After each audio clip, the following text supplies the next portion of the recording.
എഴുത്തിന്റെ വെളിച്ചത്തിൽ കല്യാണി ഒരു ചെറിയ ഗ്രാമത്തിൽ നിന്നുള്ള സ്വപ്നങ്ങൾ നിറഞ്ഞ പെൺകുട്ടി. കല്യാണിക്ക് സാഹിത്യത്തിൽ അസാമാന്യമായ താൽപര്യം കുട്ടിക്കാലം മുതലുണ്ടായിരുന്നു. പക്ഷേ വീട്ടുകാരും സമൂഹവും കല്യാണിയുടെ സ്വപ്നങ്ങൾ അകറ്റി.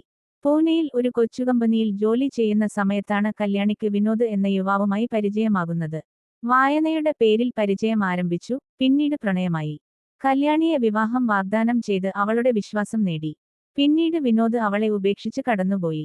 ഒരുപാട് കടങ്ങൾ, ഗർഭം, തനിമ എല്ലാം ചേർന്ന് കല്യാണിയെ ദാരിദ്ര്യത്തിലേക്ക് തള്ളുന്നു. പുതിയ നഗരത്തിൽ അമ്മയുടെ മരണം, കുഞ്ഞിന്റെ പരിപാലനം, ജോലികളുടെ അഭാവം എല്ലാം കല്യാണിയെ തകർത്തു. എന്നാൽ അവൾ തന്റെ ആത്മവിശ്വാസം പൂർണ്ണമായി നഷ്ടപ്പെടാതെ തന്റേതായ ഒരു നോവൽ എഴുതാൻ തുടങ്ങിയിരുന്നു. കുറിച്ച കഥകൾ അവൾ ഫേസ്ബുക്കിലും ബ്ലോഗിലുമിട്ട് തുടങ്ങി. കുറച്ച് വായനക്കാരും ലഭിച്ചു. ഒരു ദിവസം ഒരു ചലച്ചിത്ര നിർമ്മാതാവ് അവളുടെ കുറിപ്പുകൾ ശ്രദ്ധിക്കുന്നു.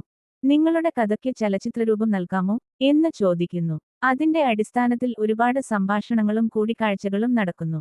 തീർത്തും ഉത്തേജനപൂർണമായ കുളിന നിമിഷം. അവളുടെ കഥയെ ആസ്പദമാക്കി ഒരു ചലച്ചിത്രം നിർമ്മിക്കുന്നു, അതിൽ തന്നെ ഒരു ചെറിയ കഥാപാത്രം ചെയ്യാൻ അവസരം ലഭിക്കുന്നു. സിനിമ വിജയിക്കുന്നു. വാർത്തകളിൽ കല്യാണിയുടെ പേര് കേൾക്കപ്പെടുന്നു. ജീവിതത്തെ തകർത്തപ്പോൾ കല്യാണി എഴുതിയത് കാമുകന്റെ പറ്റിപ്പ് കഥ. ഇന്നലെ കബളിപ്പിക്കപ്പെട്ട സ്ത്രീ, ഇന്ന് കഥയുടെ നായിക.